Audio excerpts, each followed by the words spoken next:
kulantii wacan daawadayaal ku soo dhowaada janalka Alkoonayn Media. maanta waxaan idiin soo gudbinayaa qiso la yaab leh oo ku dhacday wiil u dhashay dalka Masar magaciisuna yahay Suleymaan. wiilkan waxaa afduubtay kooxda loo yaqaano Maasooniyadda ama saddex xagalka oo ah koox shaydaanka caabuda, waxaana shirqoolay saaxiibkiis oo lagu magacaabo Cali. haddaba si aad ula socoto qaybaha dambe ee sheekada iyo qisooyin kale oo aan halkan ku soo gudbin doono, fadlan janalka subscribe dheh, muuqaalkana like saar si uu gaaro saaxiibada. mahadsanid. qisadu waxay ku bilaabanaysaa sidaan.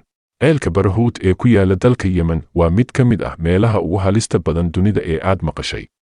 laakiin bal ka waran haddii aan ku idhaahdo waxaan galay meel ka halis badan si aad ah oo weliba u dhow ceelkaas. maanta waxaan idiin sheegi doonaa wixii igu dhacay godka Barahuut oo ah meesha ugu halista badan dunida. markii aan gudaha u galay waxaan dareemay wax u eg inay dhumuc leeyihiin oo midabkooda uu isbeddelay. nalalka awgood si fiican uma arki karin. markii aan weydiiyey waxay ii sheegeen inay tahay dhibicda madow ee indhaha ee wax laga arko. waxaan sii galnay oo fuulnay gaari anigoo aan garanayn halka aan u socdo ama waxa socda. waxaa naloo sheegay inaan u soconno macbadka loo yaqaan Dandara. markii aan weydiiyey waxa uu yahay, waxay ii sharaxeen inuu yahay macbad ay lahaayeen faraaciintii hore oo lagu qaban jiray xafladaha sixirka madow oo ah sixirka ugu xoogga badan. macbadkan waxaa ku yaala marinada hoos u gala dhulka, qaarkoodna la yaqaano iyo kuwa qarsoodi ah oo qof walba geli karin marka laga reebo dad gaar ah. hadalkaasi wuxuu iigu dhacay sida hilaa. waxaan weydiiyey, ma shaydaankan aad ku faraxsan tihiin inaad la kulantaan? markii aan galay gudaha waxaan aad ula yaabay wixii aan arkay. qol aad u weyn oo cidlo ah oo ku sawiran tahay xidig 5 gees leh oo caddaan ah. waxaa kale oo yaalay taallo madow oo u qaab eg qof lehna madax orgi, bartamaha madaxiisana lagu sawiray astaanta shaydaanka. markii aan fiiriyey gadaashayda waxaan arkay Cali oo albaabka taagan. waxaan ku idhi, Cali, ma riyo ayaan ku jiray? miyaan ku jirin isla gurigii aadna keenteen? kadibna waxaan hoos ugu dhaadhacnay macbadka Dandara. waxaan ku idhi, muxuu yahay macbadkani? wuxuu igu yidhi, waxaan isku dayay inaan kaa celiyo, laakiin adiga ayaa ku adkaysatay inaad dhex gasho arrimo aadan garanayn. intaas kadib wuxuu igu yidhi, ma haysatid doorasho kale, adiga ayaa qayb ka noqday. markii aan weydiiyey waxa uu ula jeedo wuxuu yidhi, si aad halkan uga baxdo hal waddo ayaa kuu furan, waa inaad noola safartaa dalka Yemen si aad u dhammaysato wixii aad bilowday.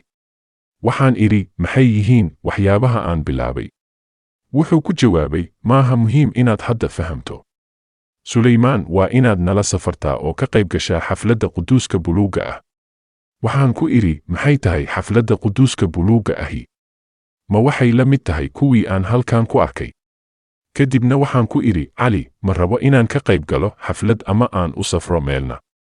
waxaan idhi, halkan ayaan ka baxayaa oo waxaan aadayaa gurigayga. wuxuu igu yidhi, maya suurtogal maaha, Suleymaan. waxaan weydiiyey, maxaysan suurtogal u ahayn? waxaan riixay albaabkii qolka oo waxaan isku dayay inaan furo, laakiin markiiba albaabka ayaa si lama filaan ah isu furay. waxaana hortayda ku arkay Master Waliid oo wejigiisa xanaaq ka muuqdo, indhihiisuna waxay ahaayeen kuwa gaduudan oo holcaya. markii uu ii arkay, si xoog ah ayuu ii riixay ilaa aan dhulka ku dhacay. wuxuu igu yidhi, ma waxaad moodday inaad halkan iska imaan karto iskana bixi karto? adiga ayaa go'aansaday inaad timaado, cidina kuma qasbin. wuxuu ii sheegay in gaarigii aan soo wada fuulnay uuna keenay macbadka madow oo ku hoos yaala guri cidlo ah oo aan cidna ka warqabin, oo saddexdeena oo keliya ognahay in hoostiisa ay ku jiraan marinada qarsoon ee macbadka Dandara. wuxuu igu yidhi, hadda waxaad ka mid tahay kooxda. waxaan ku idhi, ma kooxdiina? maxaad uga jeedaa? wuxuu ku jawaabay, haa sax, maxaa yeelay waxaad ogaatay wax badan oo nagu saabsan. waan istaagay oo ku idhi, aniga ma aanan dooranin, mana aanan ogayn inaad shaydaan caabudaysaan. haddii aan ogaan lahaa marnaba ma iman lahayn. fadlan iga sii daa, ballan ayaan qaadayaa inaanan cid kale u sheegin. wuu aamusay oo wuxuu eegay saqafka sare, kadibna wuxuu yidhi, dhibaatadu waa in dhammaan dadkii joogay macbadka iyo xafladda ay arkeen dhaqankaaga oo sharcigeenna wuxuu sheegayaa in qofkii naga hor yimaada waxaa qasab ah in alle bari looga dhigo Lucifaar. waxaan idhi, laakiin anigu ma aanan ka hor imaan kooxdiina maxaa yeelay xubin kama aanan ahayn. kadibna waxaan eegay Cali oo aan ku idhi, Cali, ma waxaad doonaysay inaad iga dhigto allabari oo aad igeyso xafladda quduuska buluugga ah ee Yemen? Master Waliid ayaa yidhi, ama waxaad ka qaybgelaysaa xafladda quduuska buluugga ah kadibna gurigaaga ayaad aadaysaa adiga oo wax walba hilmaamay, ama halkan ayaad ku sii jiraysaa. Waxaan idhi, ma dhabbaa? Wuxuu yidhi, haa. Sulaymaan, waxaad ku biiraysaa kooxda dadka kale ayaadna ka dhaadhicinaysaa in wixii dhacay ay ahaayeen khaladaad, kadibna waxaad u safri doontaa Yemen si aad uga qayb gasho xafladda Barahuut. Markii aan weydiiyey sida aan Yemen ugu safri karo anigoo aanan baasaboor lahayn, wuxuu yidhi, ha ka welwelin arrintaas, waxaan kuu diyaarin doonaa mid cusub. Cali ayaa i geeyey qol kadibna wuu igu xiray.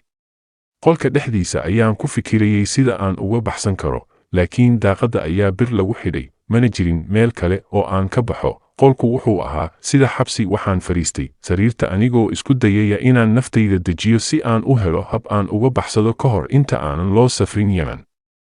Kadib 3 saacadood oo fikir adag ah, fikrad ayaa isoo martay.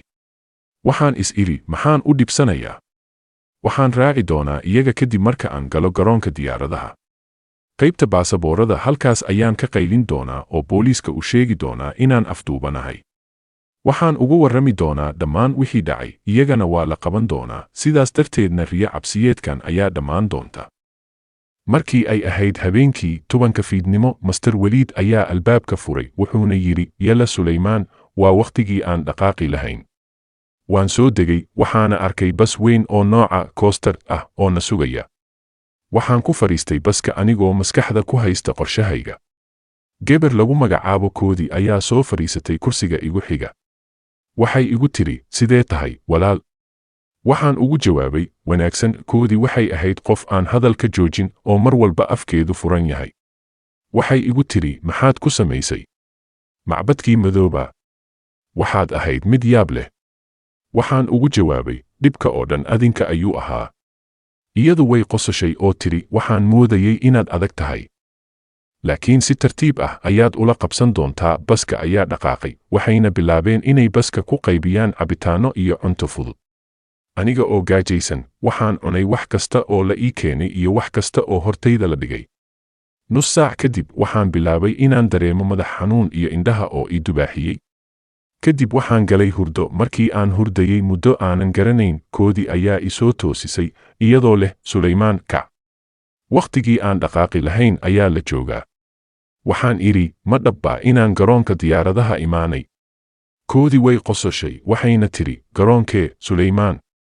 Waxaan joognaa Hadramuut oo ah Yemen oo waxaan ku dhownahay hoteelka. Markii aan daaqadda ka fiiriyey, waxaan arkay dhismo weyn oo u eg dhismayaasha Yemen, albaabkiisa iyo daaqadihiisuna waxay ahaayeen kuwa dhaqanka reer Yemen ku qotoma. Markaas ayaan garwaaqsaday inaan imid meel fog oo Yemen ah, qorshahaygiina uu fashilmay. Waxaan ku idhi Koodi, sideen halkan ku nimid? Markii aan hurday, waxaan joogay Masar. Markaan soo toosayna waxaan is arkay anoo jooga Yemen. Waxay iigu jawaabtay, Masar maxay tahay? Yemen maxay tahay? Soo deg, Sulaymaan, baska wuu dhaqaaqayaa. Markaan eegay hareeraha, waxaan arkay inaan keligay ku jiro baska. Waan raacay oo galay hoteelka anigoo la socda Koodi. Waxaan fadhiisanay hoolka, waxaana sugaynay qolalkii oo diyaar noqonayay. Intaan fadhiisanayay ayaan hareeraha fiiriyey, waxaan arkay oo keliya 10 qof oo ka mid ahaa kooxdii nala socotay. Waxaan ku idhi Koodi, xagee dadka intiisii kale joogaan? Horay waxaan u ahayn ku dhowaad 30 qof, laakiin hadda waxaan arkaa 10 qof oo keliya. Waxay tiri, ma aqaan. Waxaa laga yaabaa in meel kale loo qaaday. Laakiin maxaad iskugu walaacinaysaa dadka kuu hareeraysan? Ku raaxayso, Sulaymaan. Ku raaxayso wakhtigaaga. Qiyaastii rubuc saac kadib, Master Waliid ayaa yimid, wuxuuna yidhi, yalla, carruur, qolalkiina taga oo si fiican u seexda, habeen dambe ayaan dhaqaaqaynaa. Qofna yuusan ka bixin qolkiisa ilaa aan idiin imaado. Waxaan galay qolkayga, laakiin waxaan dareemayay jahawareer. Waxaan isweydiiyey su'aalo badan, sideen Yemen ku imid anigoo aan ogeyn? Maxaa dadka kale ku dhacay? Maxay iigu khasbayaan inaan raaco? Iyo maxaa ugu muhiimsan in la ii wado meeshan loo yaqaan Barahuut? Intaan ku fikirayay arrimahaas, waxaan arkay telefoon qolka yaalay. Waxaan is idhi, hadda way fududahay. Waxaan la xiriirayaa booliiska oo u sheegi doonaa wax kasta.